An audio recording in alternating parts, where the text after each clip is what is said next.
I'm David Kern. I'm Heidi White. I'm Karen Swallow Pryor. And you are listening to Close Reads, a podcast for the incurable reader. We're here to discuss, the end of Jane Eyre. Very important novel, turns out. Pretty good one, as it also turns out. It's okay. We've been reading, if you haven't been reading Karen's edition, which I'm holding up, there's like two people in the world that can see that I'm holding this up right now, and they're on the podcast with me, but I'm holding up Karen's edition. If you haven't gotten it yet, then you need it. What are you waiting for? Because it's great. It's wonderful. It's been a wonderful reading experience, and I just want to say that again. So, Karen, thank you for putting the work in on this. It's been great reading it.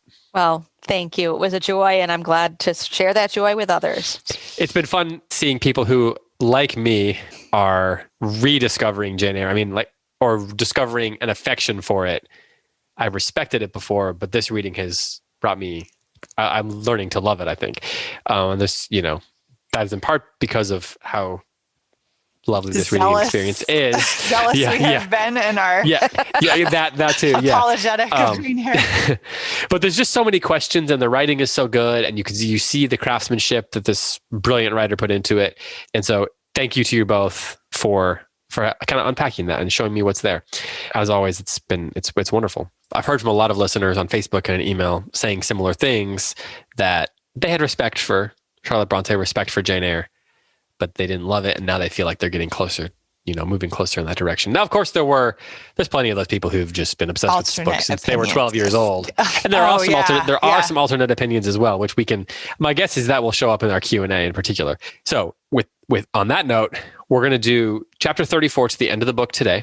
That'll be this week's episode. And then next week, we will do the Q&A episode. So this episode will go up on Friday, May 21st. We'll post the Q&A thread on Facebook where you can post those questions that you might have there. And then you can also, of course, email them to us. If you email them to me via david@goldberrybooks.com, that's probably the best way to get your questions to me in the most efficient way. So then next week, we will dive into as many of those questions as we possibly can. Should we do a quick summary? A quick summary of the last 100 pages or so of the book. We did like a 20-word one that I ran through before we jumped on the air. But Heidi, do you want to do a little summary of what happened here as we got to the end? Yeah, there's essentially two big things that happen in this section, but they're big things, right? One is that St. John relentlessly proposes to Jane, proposing to her that they marry, and she accompanies him to India as a missionary's wife, and that they be truly married, but kind of like live in, I don't know. He admits he doesn't love her and doesn't want that out of marriage. He wants a partner, a missionary partner. So she refuses, and he will not take no for an answer. And so there's that takes a long time. And then right when he's kind of like wearing her down, right? She's maybe I should, maybe this is the right thing. So right at the moment that she's considering giving in, she hears a call, a physical she hears the voice of Rochester calling for her, Jane. And so she immediately knows in her heart that she must return to Thornfield. And so she does.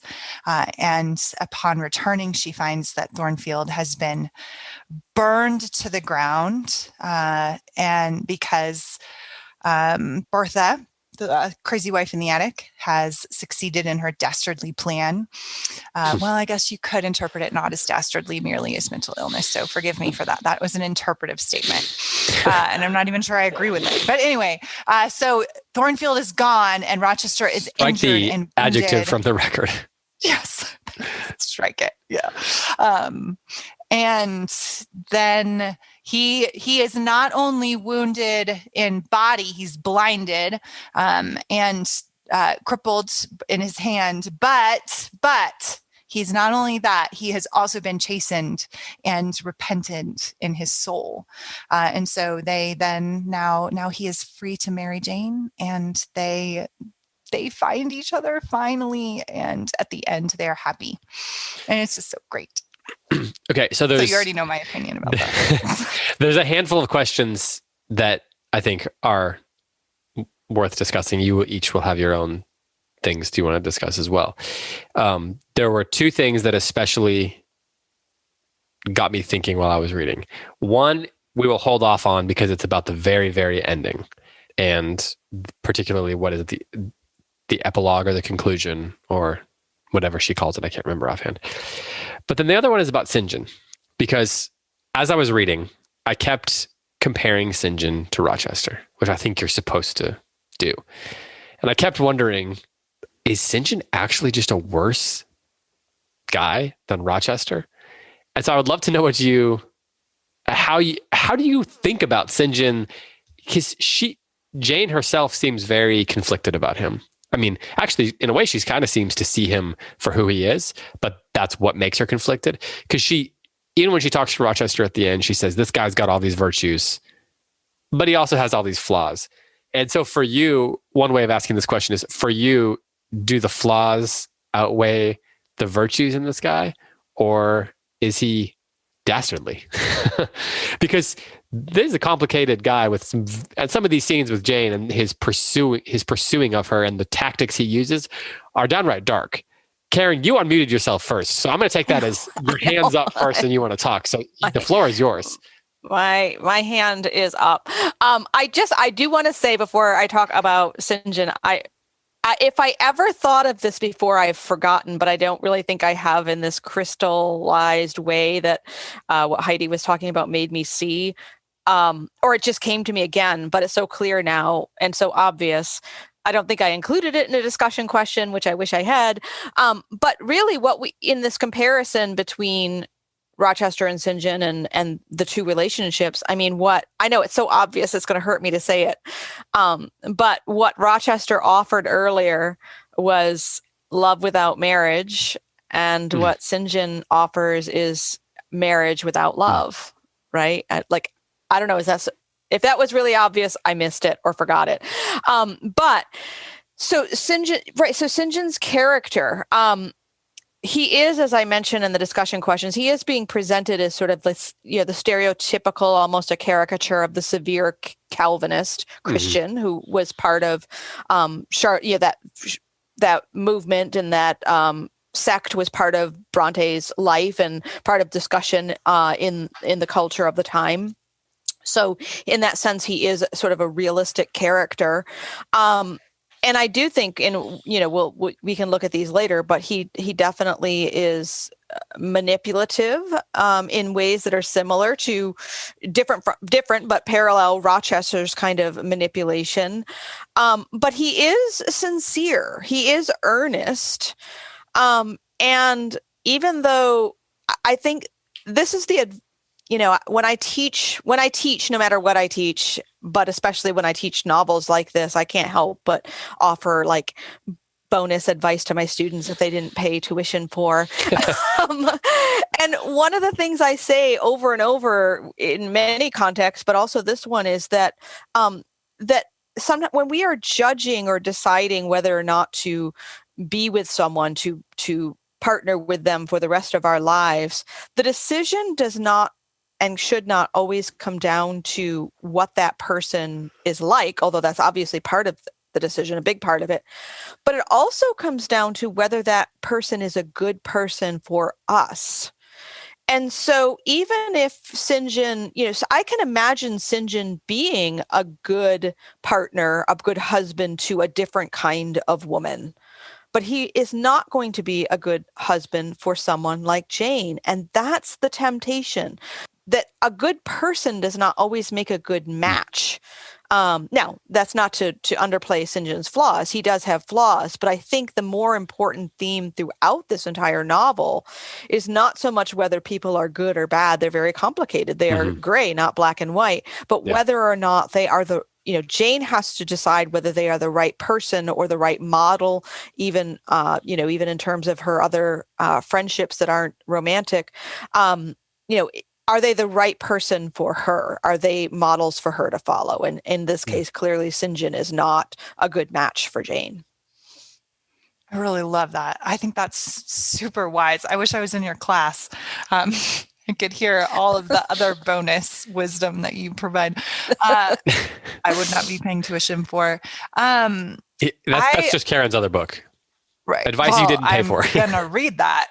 Thank you. It's a great title, actually.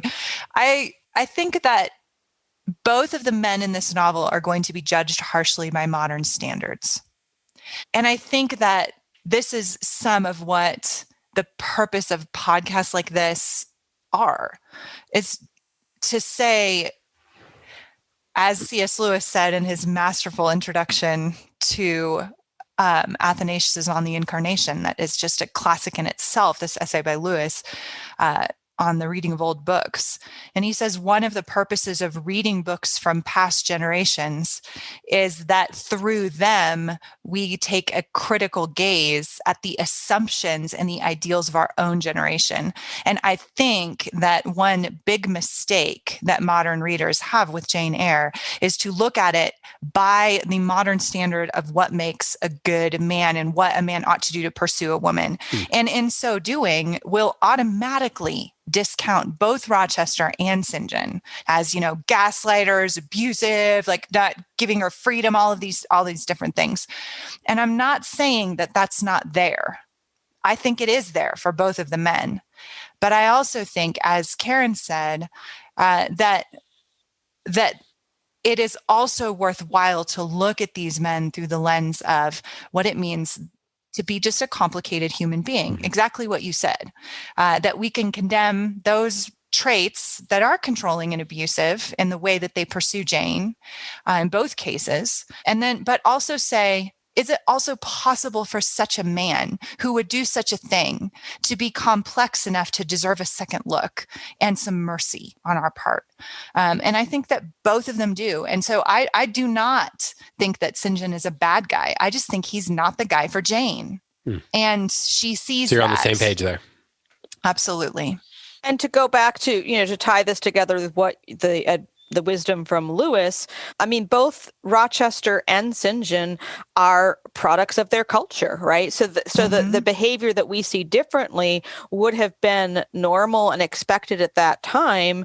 And to judge their character by our standards today is also, I mean, if we were then that would make Jane an idiot, right? If we're just seeing them as, in terms of the gaslighting and manipulation that we see today. But Jane is not an idiot. Jane is passionate and loving, and so if she's not seeing what we see, well, that's because she also is a product of her culture, and that's not to judge them as much as it is to ask, okay, so what are the assumptions about our own relationships and our own culture and our own understanding of Christianity and marriage and courtship that maybe we aren't seeing, that 100 years from now people will look and say, what were they doing? Yeah, no, I think that's wise. When I first read this book, I thought she should marry St. John.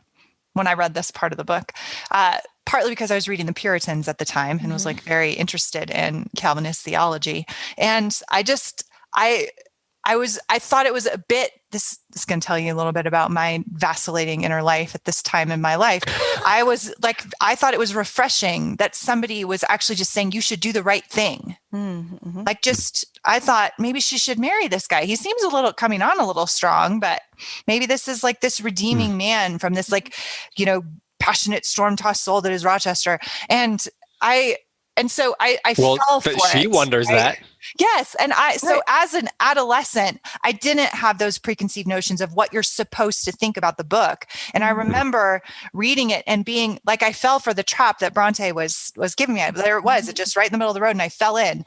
And then, so I think that what Bronte is doing is we moderns, again, we have this vision of this is not the way you talk to somebody, and we immediately dismiss it. And the complexity that goes into that's behind those kind of motivations in a man. And I think one thing that this novel does is invite us to see, is it possible to take the wrong tactics with a woman, but still be a good man? Mm-hmm.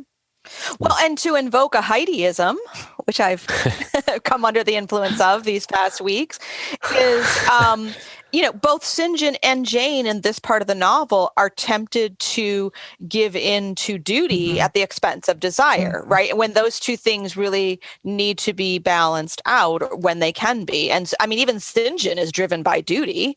And so he just sort of assumes that, why wouldn't Jane be? And before, Jane was tempted to give in to desire, which she didn't. So it's that sort of parallel temptation that she faces here, to give up desire for duty.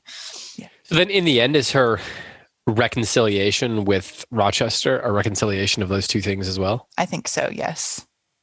So then what is the book saying about the nature of, for example, repentance in terms of that, the reconciliation of duty and desire? Heidi, do you want to jump on that, since duty and desire is, I want to write Karen, a book you can on too. This is what I want to do. Yeah, I think that this is why this is in my top 5 novels, because I think that marriage is the unification of duty and desire, or ought to be. That's the way it should be. It is the sacramental union The healthy, of those yeah, things. yeah. When I would say to my husband, right, my duty is to you and my desire is for you. And that's what marriage is supposed to be. And I think that's why Christ uses the metaphor of marriage to describe his relationship with the church. Someday when we get to the kingdom, he's given us marriage so that we understand that. When we come to the kingdom of God, how can there be anything we do not want? Another Lewisism, that's from Paralandra. When Ransom asks the green lady, didn't you want something? Did you want something? And she said, how can there be something I do not want? That's what the kingdom is going to be like. Everything will be what we want, and it will all be what we ought to do as well. And that is what marriage is a metaphor for. Right. And so I think, there's some criticism leveled against the end of this novel that it ties everything up in this like neat little bow, and it's, whatever. But I think they don't get what Bronte is trying to offer to us as the audience, as the reader.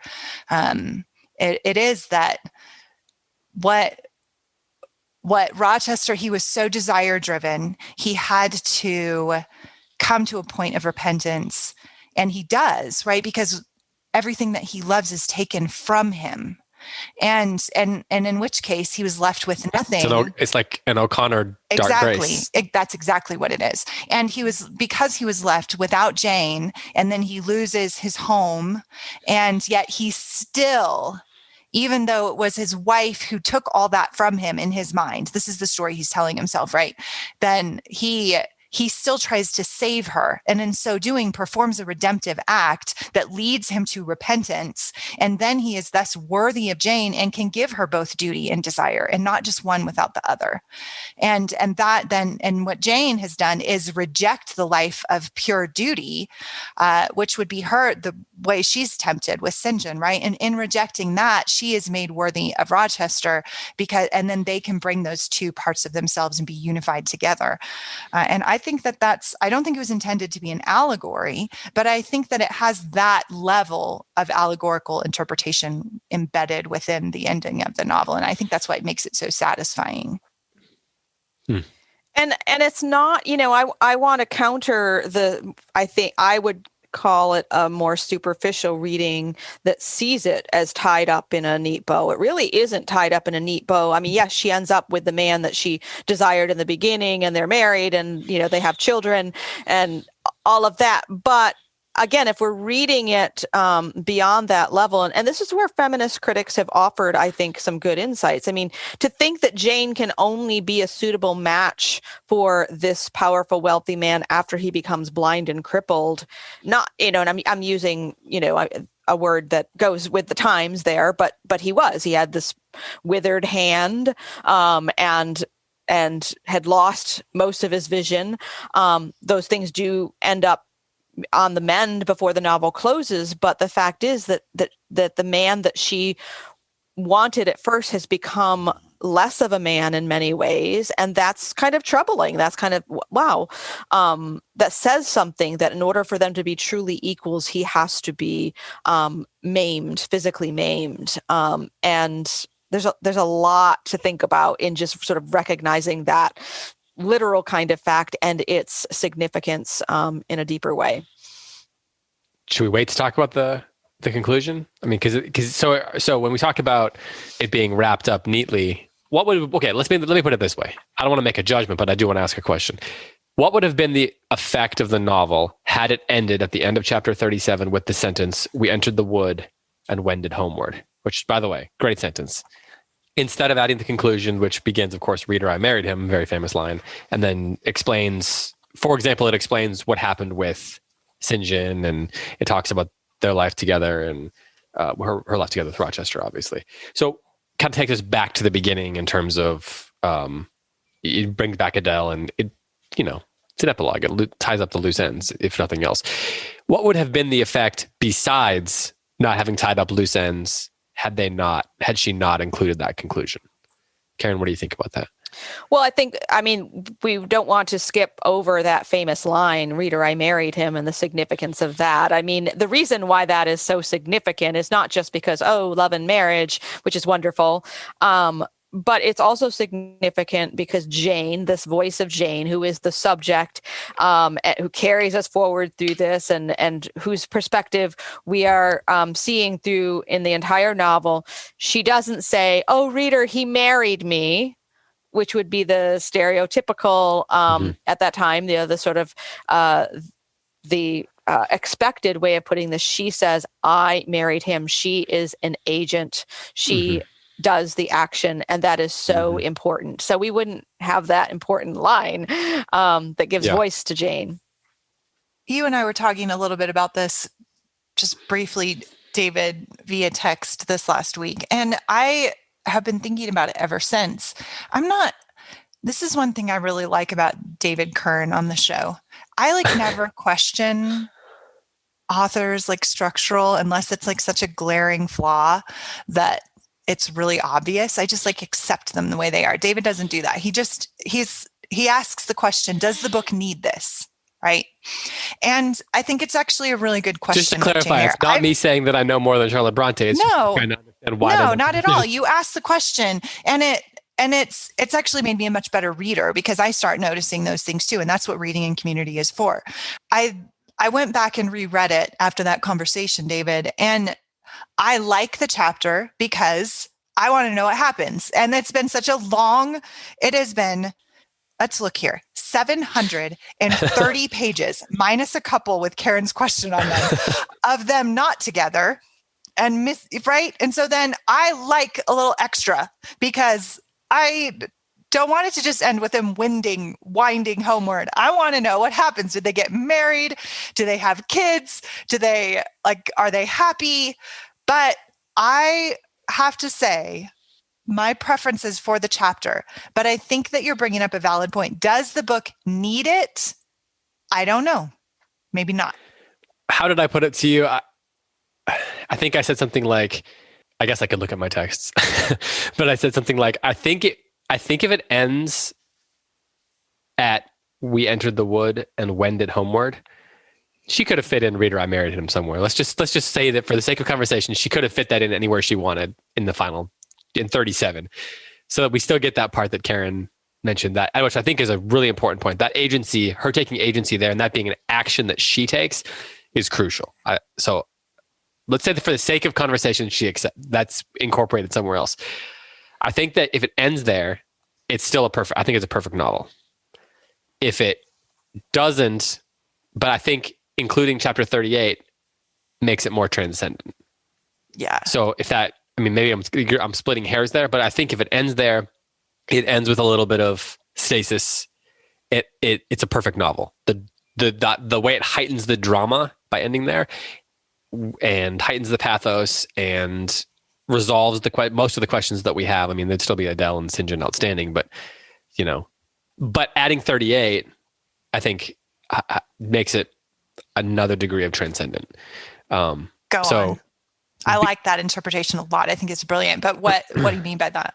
Because a lot of the themes that you all have been bringing up, including the duty and desire thing, I think there's so many outcomes that get revealed by about the choices they make that get revealed in 38. There's a lot of impact that gets revealed, that kind of gets unraveled. That in some ways I can see why modern readers, including myself, are kind of so many modern books are all about the, not wrapping things up in a neat bow. And so we kind of developed an instinct to look for that, right? Or to be okay with that, maybe is a better way of putting it. But what she does is she takes us back to the beginning. I think there's even the stuff where I think it's really important that she brings Adele home. It says on 732, "You have not quite forgotten little Adele, have you, reader? I had not. I soon asked and obtained leave of Mr. Rochester to go and see her at the school where he had placed her. Her frantic joy at beholding me again moved me much. She looked pale and thin. She said she was not happy. I found the rules of the establishment were too strict, its course of study too severe for a child of her age. I took her home with me. I meant to become her governess once more, but I soon found this impracticable. My time and cares were now required by another. My husband needed them all. So I started out of school, and it goes on about Adele. And I think it's super important. That takes us back to where she started her story. She's in a school that's not unlike that. And she rescues Adele from it in a way that no one ever did for her. Mm-hmm. And so I think going back to the beginning, and of course we get another line of agency. I took her home with me. She becomes almost the one who's taking care of Adele more than Rochester is. She had been Rochester's ward. Now she is Jane's ward. And so the way all that plays out, the way she brings us back to the beginning, all those things, I think heighten our understanding of the themes that you guys have been unpacking. I think dramatically, if it ends at 38:7, that's a great way to end a novel in terms of just the drama, in terms of leaving the reader wanting just a bit more, heightening the drama, heightening the pathos, all that. I think that's almost, like I said, I think it's basically perfect. This is more transcendent though. I think that would be my take. But Karen, you're ready to respond to something. Yeah, no, I think your question is perfect, and it is the question to ask. And so if when we're talking about someone that we have agreed is a good and perhaps a great author, then, and because the bad ones this doesn't apply to, but we have to ask, okay, so if she didn't end it, with 37 and the first line of 38, then why is the rest necessary to the artwork? If this is a good artist, then it is necessary for all these reasons that you have said. And another thing to just kind of compare it to our modern expectations versus older ones, to just sort of end with the wedding bells, it's not a portrayal of marriage as it was understood for centuries. I won't say all of human history, but marriage wasn't just a matter of making two individuals happy. That's why even in Jane Austen, when the main characters end up together, we get at least a few pages of sort of telling us how everyone else ended up. In the earlier novels, and I keep referring to Pamela, that first English novel, without giving too much. Well, I guess I can't say. I mean, there isn't a wedding, but it's like 2/3 of the way through the novel, because there's a lot more that is supposed to happen in this social understanding of what marriage is for than just the two individuals ending up together. And so Jane talks about how everyone else, not just the final ending, but even about the Rivers and how everyone else ends up. She says on page 735, my Edward and I then are happy, and the more so because those we love are happy likewise. This isn't just about, following your dream and finding your personal happiness. It's about marriage within a social context in which marriage that gives marriage meaning. So I was thinking about how in Charlotte Bronte's time, the kind of experience that they end up having, where Rochester needs a lot of care, probably would have been not uncommon. Maybe less so with the wealthy, but I mean, life expectancies were much shorter. Life was more difficult. Illnesses left, more lasting, often left a much longer lasting impact. And so I imagine that was really a profound thing to read in 1840s in a way that maybe doesn't, sometimes, we all know some people who have to care for a spouse because they have a long-term disease or something happens. But I imagine for them, you take this larger than life figure in Rochester, and he almost becomes, they live in the edge of the wood in a little cottage, and it humanizes him in a way that also ennobles him.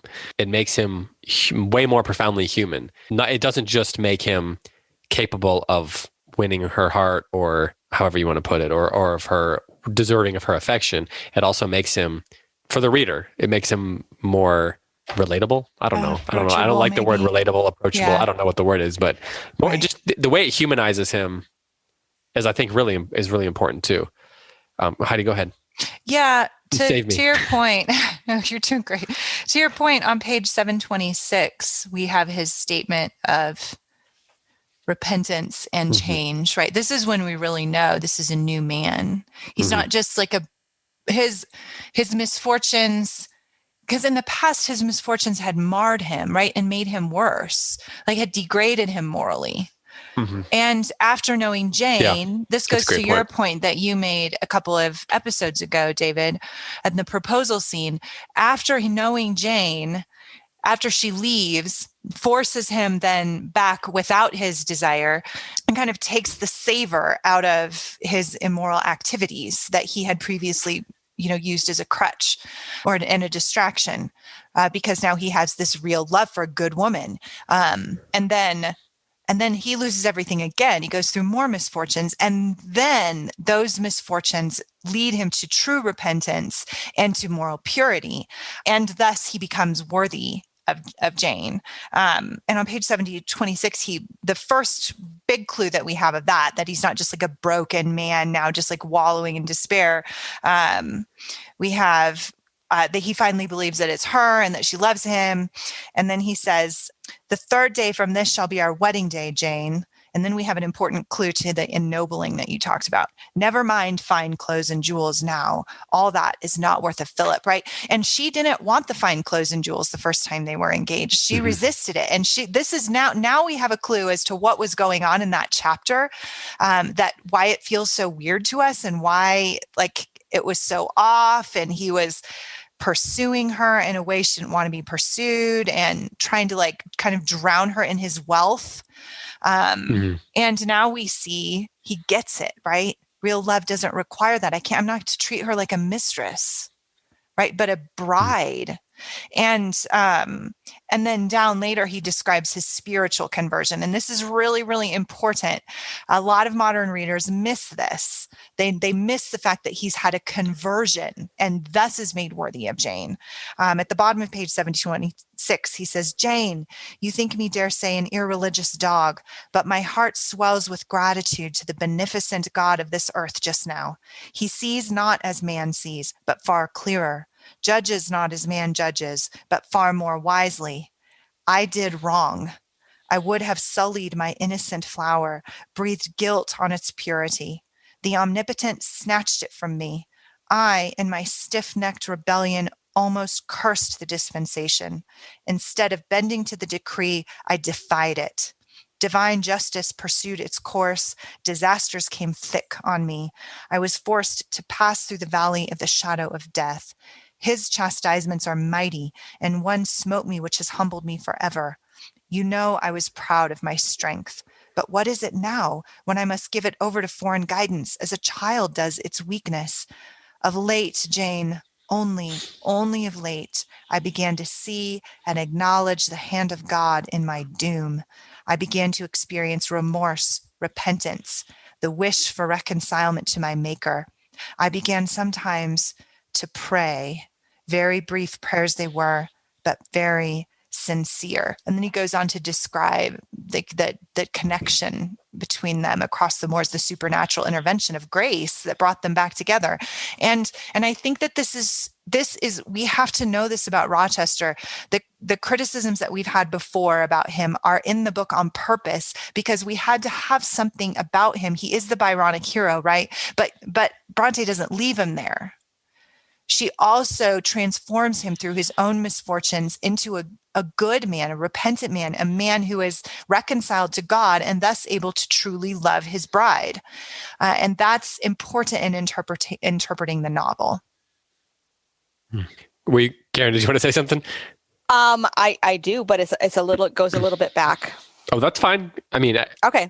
Yeah. It's again, another insight that I never thought of before, at least in this way. So thank you. But David, when you were talking about how Jane, she's caring for Rochester, and that wasn't that uncommon. I mean, people were sick and life expectancy was not as long.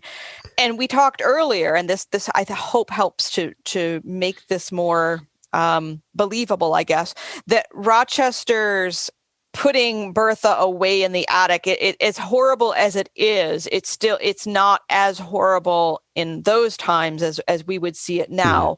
There just weren't that many options for care for someone suffering the kind of mental illness that Bertha was suffering.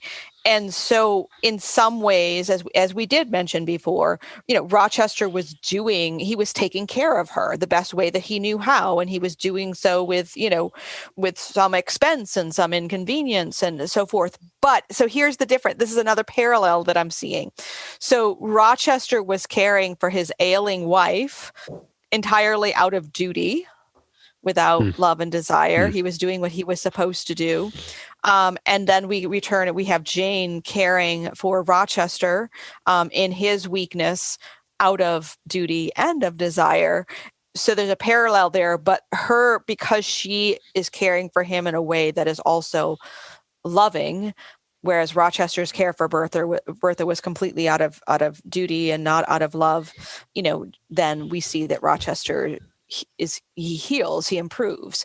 And again, if we read that just on the literal level, it seems unbelievable. It seems overly romantic. Oh, he gets better, his sight comes back. Okay, yes, but metaphorically, all of us must become weak and broken in order for us to be saved.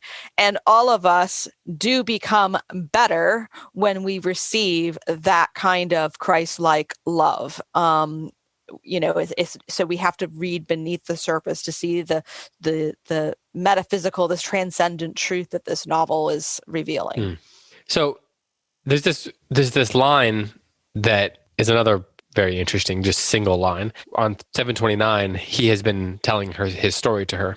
He just tells her his whole story and about how he called out for her and so forth. She then says, "Reader, it was on a Monday night near midnight," and expresses, "Okay, at the time that I heard the voice calling to me as well." At the end of that paragraph, it says, "I kept these things then and pondered them in my heart," which, of course, as Karen notes in her notes, is an allusion to Mary's thoughts about Jesus in Luke 2:19. What is Bronte doing with that line and comparing Jane to Mary? How do you read that? Do you think there's anything? How specifically do you take that allusion? I guess is what I'm saying. Either of you can jump in on this. Do you have thoughts on this, Karen? I wouldn't interpret it in a Freudian way, as tempting as that might be. I think this is really more of a reflection of someone who was kind of immersed in the biblical language, in Scripture.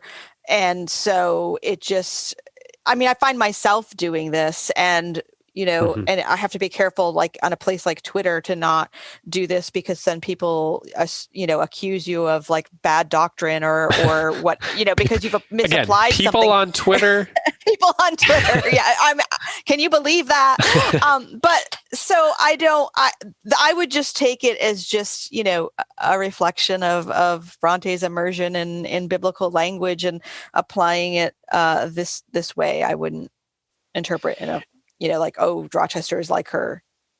Rochester is like Jesus to her or something. Yeah. It's funny because it's one of those things, I think, where, you take enough classes in college on literature, as I did, and they start programming you to ask questions in a certain way, right? They do. Or to begin to like make assumptions or try to like make some kind of connection. Speaking of which, maybe one day we should talk about why Sargasso Sea, but I feel like today's probably not the day for that. Heidi, you were going to say something. Go ahead, Karen. No, I was just, we probably will spend a few minutes on this call. We've mentioned it before, this audible call that she hears. And again, this is a sort of Gothic romantic element, of course, but it just reinforces the theme, one of the many central themes of the novel, that Jane is trying to figure out what her call is through her whole life. And this is what makes the novel so relevant. Aren't we all doing this? Yeah. Aren't we all trying to figure out what our call is? And it's hardest not when we're faced with a choice between a good thing and a bad thing. It's hardest when we're faced with a choice between, two possibly good things or two mediocre things. It goes back to, Jane's admiration for her friend Helen and her, she kind of has to decide, does she want to be like Helen? Because Helen is a Christian and a good Christian, but Helen isn't really the kind of person that Jane is, and she has to resist that. That's not a call she has on her life, and so this is Jane discovering her call. Again, in a very literal way that happens in the story, but its significance is more symbolic than the literal rendering. I really love that. I think that's so good. And I've actually, this is my moment to say, I've never thought about that before. I've never thought about the fact that St. John was calling her to the ministry. And in that moment, she's called away to the love of her life. That's so, there you go. There's your obvious connection that, that I missed. I also really love this, to go back to something you said earlier, Karen, about the Gothic elements of the story and how this is considered by many to be the quintessential Gothic novel, but it's really not, right? It has Gothic elements to it, many, many Gothic elements to it, but she's writing a novel that's intended to bolster the faith of her audience. And she's writing it as a Christian. And I love that, because she wrote one of the most brilliant novels in the English language that's ever been written. It's absolutely just so stunningly genius. And then she used all of these kind of genre elements to do it. And not once along the way does she cheapen the novel through those genre elements. And instead, I would argue that she redeems the genre elements to, the service of Christ. And I am not advocating then for a Christian interpretation of every novel. That's not what I'm saying. I guess what I'm saying is just, it's lovely to see someone so steeped and immersed in the faith that even in writing a genre novel, those elements become redeemed, because that call is an intervention of grace. And she never says, reader, that was the Holy Spirit, right? Like, she doesn't say that. She just lets it be. And then, over the years, over the generations, many have interpreted that. And in modern times, we tend to dismiss it. Again, this is one of those elements of the novels that so many modern readers are like, that was stupid, right? But it's not stupid. It's the point. Is part of the genre. And it is something that it's something that she's saying, hey, like, this was mercy that brought me back to this man who now we have been kind of purified and made worthy. And then we are given this crown of righteousness and whatever. So you don't have to be a Christian to understand this novel, but there are elements of the faith that in the novel that it's really helpful to use as interpretive tools to try to get to the heart of what Charlotte Bronte is doing. And one of my favorite things about it is I like the Gothic novel in general. But, this one, as you've said, David, a couple times, this transcends the genre, but it utilizes the genre elements in, I think, a really brilliant way, both in the literary sense and in the interpretive sense. You both are saying things that were reminding me how, as I was reading the last 100 pages, I kept thinking about Pilgrim's Progress. And kept being like, this is so much better. I mean, it's more enjoyable to do it this way. But that's another conversation for another day, perhaps. When you were talking about calling, Karen, it reminded me, the three main men in the novel, I think, are obviously Rochester, obviously St. John, but then you've got Brocklehurst. And that's like one of the early introductions of the notion of calling, because he pretends, at least, that he has this calling to whip these girls into shape, so to speak, to teach them to live a certain way, to teach them to live up to a certain set of values. And in so doing, his calling, not unlike the seeds of St. John's, is without love. And so I kept thinking how, without the right balance of love in his own work, is St. John gonna drift into becoming a Brocklehurst? Like, could Brocklehurst, when he was younger, have been not unlike St. John without some virtues that St. John displays? But that's the notion of calling is throughout the whole book. And so, like Heidi, I hadn't thought about it the way as directly as you. It is obvious now that you say it. She's being called, but it's that theme goes back to the very, very beginning. Go ahead. Yeah, no, I love this this comparison of Brocklehurst and St. John. I think it's really insightful and exactly right. And and maybe we can at least we have to talk about the very end. And so the fact, I think you're right. St. John could have easily have become a Brocklehurst, but for the fact that he met Jane, which probably we don't have we don't get a lot of that it changed him, but clearly it did, because they stay in contact. And then also, not only was God merciful in bringing Jane into his life, but God is also merciful to St. John by ending his life prematurely, so that he doesn't become like Brocklehurst. And I think St. John is going to, end his life glorifying his creator, despite himself, right? Well, Jane says no fear of death will darken his last hour. His mind will be unclouded. His heart will be undaunted. His hope will be sure. His faith steadfast, as if to say his conscience will be clear. And I don't imagine the same. I mean, unless Brocklehurst, descends even deeper into his Scroogeness, you would imagine that's not the case for Brocklehurst. Right. I mean, Brocklehurst has lived to be an old, terrible man. But St. John, I mean, the implication here is that St. John has gotten ill, from something in his missionary service, and he is going to die soon. So the Lord is taking him out while he's still faithful. Hey, I just was looking at 735, and you actually note that she mentions characters from Pilgrim's Progress. Oh, yeah. Apollyon and so forth. Heidi, what were you going to say? Yeah, one thing I noticed in this time reading about St. John, I've never judged him super harshly. I deplore his tactics to try to convince Jane to marry him.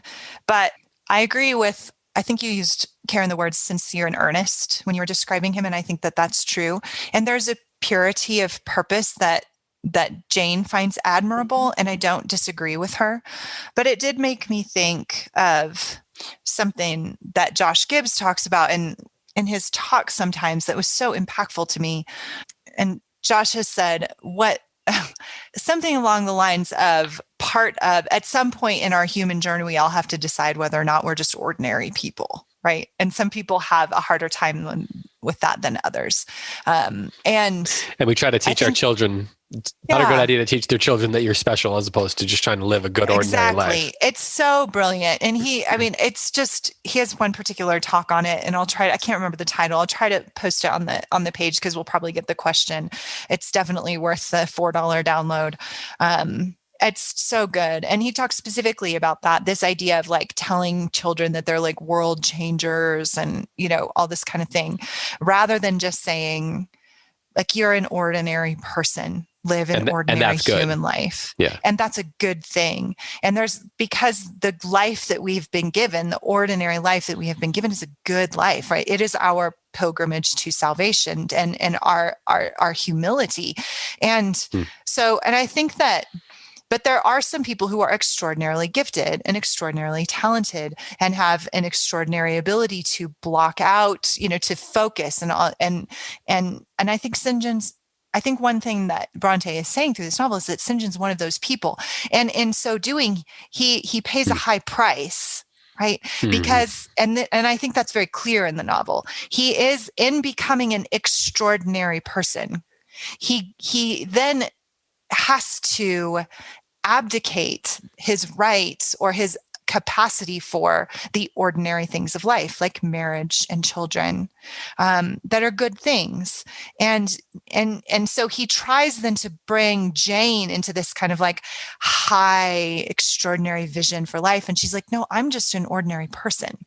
I want to get married to a man who loves me and have his babies and live in a house and live like that kind of ordinary life. And that's going to be my pilgrimage to the kingdom. And St. John, and that's a high calling. Not being able to have that. Yes. And so there's this contrast, and it's very clear in the novel that St. John dies a good man, but not necessarily a happy man. And that and living this extraordinary calling outside, like kind of like beyond the pale, then he gives up those ordinary virtues and those ordinary pleasures. He is denied them. And that's a price that he pays. And the reader's asked to like wrestle with that, not necessarily to cast a value judgment, but to say, and being St. John, you don't get to to have like the ordinary joys. But in having the ordinary joys, you don't have this like high and lofty calling. And so that I think is the dilemma that's presented to us, not Rochester good, St. John bad. I wonder where Brocklehurst fits into that. I'm going to have to think about that. I think he's just bad. Well, I don't mean the good bad. I just mean the higher calling and the normal thing. Yeah, that's a good question. And I think it's definitely true that the way she phrases, well, she says, "My Edward and I then are happy, and the more so because those we most love are happy likewise." This is on 735 rather. And then she goes through the list of all, St. John's sisters and the different people in their life. And then it says, as to St. John, he left England. So like the construction of those paragraphs is as if to say he left England, but he doesn't fall under that category of people who are happy. Mm-hmm. So I think you're right that he perhaps is outside of that. But he probably has a sense of fulfillment that he has followed the calling that was put forth for him. I just wish he wouldn't touch her on the head so much. That's like the worst part. She keeps touching her on the head. I always like the picture I get of thinking of their relationship is always Jane crying under his like severe tutelage and him just like ignoring it and paying no attention. Because in his mind, like he's asking her to be better, right? He is going to train her. Yeah. He's a coach.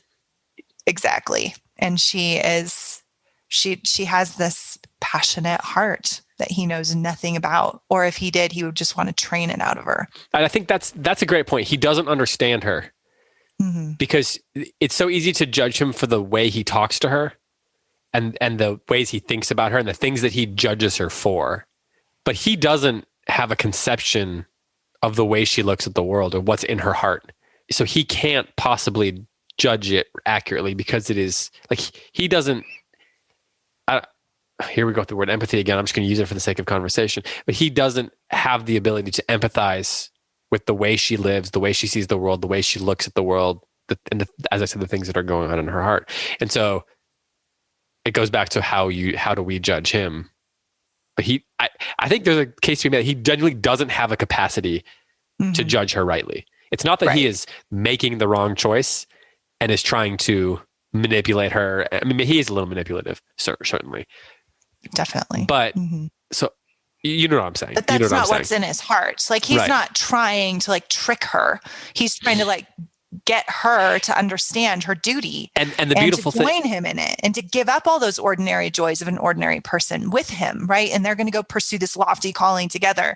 And she shouldn't need something as prosaic as like love in her marriage when she has divine love of God. Right. Well, and the beautiful thing about Jane is that she does recognize the way this fact about him, and she forgives him for it. That's why why she doesn't, when she talks to Rochester, she doesn't say a bad thing about him. She's able to forgive the manipulation and the things that he does because she recognizes that there is an earnestness and a sense of calling in his own soul that is leading him to make unwise decisions sometimes. But she doesn't look at him and say, "This guy's a creep." Maybe he was. I don't. But I get what you're saying. It's complicated. Yeah, but I think the fact that she forgives him, is because she recognizes who he is, what's in his heart. She looks past the kind of words and the tactics he takes to the ultimate vision for life that he has, and that's driven by faith. And she also sees his calling as true. Like she sees, yes, you are called to do this thing. The question is whether I am called to join you. And then she ultimately realizes, no, I'm not. So I think that's pretty profound too, in terms of the wisdom that she displays in her forgiveness of him. Even if she doesn't say, "I forgive him," it's clear that she does. Karen, go ahead. Why? Well, go ahead. No. Yeah, no, I think this is key, that she just basically sees him for who he is in an honest way, like his strengths and his limitations. And that's so much of So it's not even like forgiveness is the most important thing. It's really just a just assessment of who he is. And so often we're just like imposing our own views or projecting our own selves on other people. And Jane doesn't do that here. I just wanted to look at a couple passages on page 665 where this conversation is continuing. And it's the line that she says to him when she's rejecting him again. She says, "Seek one fitted to you." This goes back to what I was saying, that, she's not rejecting him as a person. She's not rejecting his call on his life, but she's saying that they aren't a good match. She's not fitted to him. And then just one on that same page in the middle, it's just sort of a moment of possible foreshadowing. I don't know. But when he's arguing with her, because she's saying she'll go with him, but not as his wife, and he won't accept that. And he says to her, "Will he accept a mutilated sacrifice?" And that's just so interesting because later on, she does, Rochester is kind of a mutilated sacrifice. And we all are mutilated sacrifices in that respect. And God does accept us. That's so good. Well, and she goes on page 665 to say exactly what David just said, which is, in that conversation, she begins to understand him, right? And she makes this very important statement: how much of him was saint, how much mortal, I could not heretofore tell, but revelations were being made in this conference. Like, instead of seeing him as this saint figure that she should follow and obey, she begins to see him as the flawed human that he is, making human choices. From his own motivations, some of them pure and some of them mixed in with his own depravity. And that then opens her eyes to understand him and forgive him, to David's point. Yeah. And I think for him, there's a sense of desperation. And it's not unlike the desperation that Rochester feels when he's being a little manipulative earlier in the book. I don't know that I can prove this from the text, but I would wager that there is a degree to which St. John is looking at the possibility of this life and the loneliness that's going to come with it. And he doesn't have this affection, doesn't love her like romantically, but he does see that her characteristics would make her a worthy and a pleasant companion for the kind of work he has to do. And so I think she recognizes all that. And his desperation, his anticipation of loneliness and those sorts of things are informing the decisions that he's making, because sometimes he jumps from one thing to the next and you can tell he's not thinking through. Like, I used the word strategy earlier, the tactics. I don't know how some of it was tactical. Some of it is just instinctive. The way he responds to her seems to be pretty instinctive. I think she just recognizes that. Right. On page 666, significant number. I think that Karen set it up like that for the edition. Yeah. His most unattractive moment in the whole novel to me is on page 666, when she was just sarcastic with him. And then she says, "He was silent after I uttered the last sentence, and I presently risked an upward glance at his countenance. His eye, bent on me, expressed at once stern surprise and keen inquiry. Is she sarcastic? And sarcastic to me?" seemed to say. What does this signify? And I think we get a glimpse there into his great pride, and he believes himself to be an extraordinary man, and he tries to have the capacity for it. Yes. And so then he rebukes her strongly and tells her to be humble and humble herself before God or whatever. And in this moment, this is the time when I'm just like, ugh, yuck, run. It wasn't when she said that she shuddered. Well, I think she does. Bronte does do a really good job of humanizing him and allowing us to see even what sometimes Jane isn't seeing, that he is he's a young man. He seems so young to me. He knows he's talented and he wants to please God. But he has this break in him that keeps it, to your point that both of you made, this incapacity for empathy. And, but he's not really a narcissist. He's cut himself off from empathy, because he thinks that that's the sacrifice to God, right? Like he sees it as that. And that to me is like tugs on my heartstrings a little bit to think that that's something God would want, like to give us the capacity for love and connection, and then to cast that aside to follow God. God doesn't ever ask us to do that, right?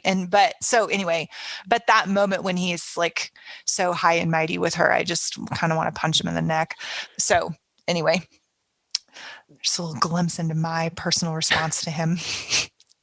Karen, when do you want to punch him in the neck? When he says, and I guess maybe this was in the last reading, it's that conversation is so extended, but where he says, "You are formed for labor, not for love." Barf. Yeah, and then he says, "You No. shall be mine. I claim you not for my pleasure, but for my sovereign service." Yeah, right? Yeah. Yeah, he says. Yeah. Well, and especially now, those kind of things have been, Yeah. I was thinking about it. Would you say that one of the reasons that kind of language is so harmful and triggering and, all those sorts of things for modern readers is because the noble notions behind that kind of language has been perverted throughout the centuries since then, that there was a time when that kind of way of thinking was maybe not justified, but like that was said with the right intentions. And then over time, as with many things of that kind, like, as with many virtues, they get twisted for nefarious purposes. And so today we have seen so much twisting of that kind of language for nefarious purposes that we can't help but be like, oh, that's, it immediately becomes And a trigger. that's why we have to remember how groundbreaking Jane Eyre was, because this was revolutionary for a woman to reject this kind of person, this kind of language, this kind of call, false call on her life, because most people would have thought, oh, this is what she should have done. Speaking of groundbreaking, before we go, and we've gone well over our time now. Can we talk a little bit about Bertha? I mentioned White Sargasso Sea. White Sargasso Sea was written by Jean Rhys. Reese. And it's meant to be from her perspective, right? I haven't read it since school. But was it groundbreaking that all of that happens off stage? All of the stuff with her burning the house down and all that, would that have been something that most books at the time would have just included, or the way she'd do it, was that pretty consistent with the way they would have done it then? And any other thoughts you have about poor Bertha, throw them in here as well. Well, I mean, I think that's probably sort of a criticism of the book, is that Bertha is not treated humanly enough in the parts that she appears in, and even just sort of kind of conveniently doing away with her. I mean, the focus is on Jane, and that's why. But she's sort of a convenient device in many respects. So I think that's a part of the book that's not groundbreaking, that just sort of follow in the Gothic genre. Go ahead. Yeah, Bertha, by any humane modern standards, is by far I think she's a troubling aspect to the novel because of that. She reveals troubling aspects of the times as well. That's exactly right. And even to Karen's point, Bronte doesn't deal very humanely with Bertha, in my opinion. She is, as you said, Karen, she's a literary device. She's the obstacle to Jane and Rochester being together, but she's never humanized in the story. And for Rochester in fact, he's held up as a hero for even trying to save her life, right? Or even feeding her and not allowing, there's an illusion in the novel that he didn't ever feel right about just like leaving her at his other estate and allowing her to die because of the elements, like kind of like essentially like starving her. And, so there's, and we're supposed to then say like, oh, good job, Rochester. That was, you're a good guy. Right. So that I do find all of that very troubling. And I think in that sense, this, to Karen's point, this is not a part of the novel that is in which Bronte is ahead of her time. She is firmly entrenched within the prejudices and judgments of her own time towards mentally insane people. Have you read White Sargasso Sea? I have not. I have, and I think it's better conceived than executed. It's just it could have been done a lot better. It's interesting, but it's also like so deeply steeped in these literary post-colonialism theories and yeah. I'm sure we'll get some questions about Bertha for next week. One thing that go ahead. I was just going to say, I think the most interesting literary thing Bronte does with Bertha, and we talked about this a little bit before, is just the way she sort of parallels Bertha and Blanche. Just again the pair of names. I mean, Bertha's such an odd name even for the time. It's clearly supposed to be connected to Blanche, a sort of doppelganger of Blanche, and that's an interesting literary device that again transcends the Gothic presence of the mad woman in the attic. So are you saying that it's like Jane thinks Blanche is the obstacle? Oh, right. But Okay. It's really Bertha. It's really Bertha, and it's just an interesting literary thing. And then the way that I think the bees and the names are so similar that we are almost supposed to mistake one for the other. So then both of you are talking about that this is the troubling aspect of the book, but isn't there a degree to which Jane, since she hews so closely just to being in Jane's perspective, wouldn't it make sense then that we don't get Bertha? That's the question that I've always had about that theory, that criticism, because she wouldn't have been in the tower. She wouldn't have been around her unless somehow Charlotte Bronte had a built an encounter into the story, which that's a whole different set of plot points then. I mean, we could have had Jane could have, had an internal conversation with herself about Bertha that she doesn't have. She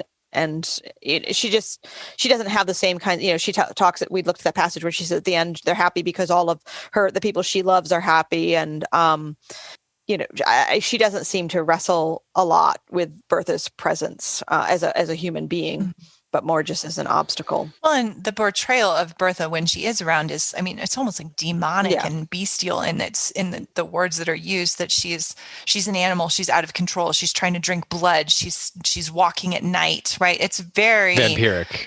Yeah, exactly.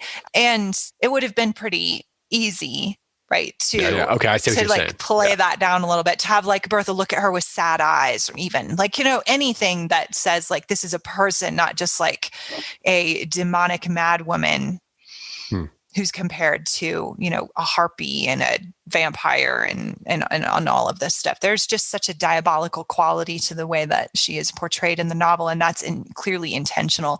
And so I think that kind of like that perspective. I know that there's been a couple of novels that are written.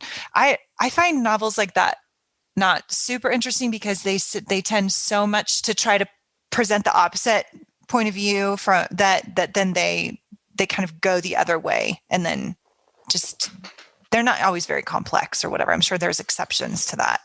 But I've intentionally not read it because I've thought this is going to undermine Jane, and I love her. So